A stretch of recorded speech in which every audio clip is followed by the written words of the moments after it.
మొదటి కారణం. పోకిరి వెదవ, ఇంకోసారి మా అమ్మాయి వెనకాల పడ్డావనుకో చంపేస్తాను. పోరా. పూర్వ వెధవ. మా నాన్న మీ నాన్నే. మీ నాన్నని తిరిగి కొడదామని ప్లాన్ కూడా నేను చేశాను. కానీ ఫ్యూచర్లో నా మామయ్యని నేను కొట్టానంటే బాగుంటుంది కదా, చాలే అందుకే. చాలే చాలే ఆపు. ఫ్యూచర్లో మా అమ్మ అంట. రెండో కారణం ఏంటి?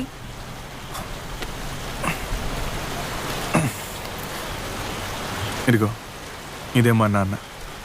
కాలేజీలో ఫైనల్ ఇయర్ చదివేటప్పుడే మా నాన్న చనిపోయాడు. నాన్న పోయాక ఇంట్లో ముఖ్యమైన ప్రాబ్లం ఆకలి. అమ్మని ఎలా పనికి పంపడమని నేనే దొరికిన ప్రతి పని చేశాను. Painting, tail work, catering, security పని కూడా. పని అయ్యాక ఇంటికి వెళ్ళడానికి రాత్రి అయిపోతుంది. ఆ టైంలో కూడా నీ గురించి ఆలోచించాలనుకుంటాను.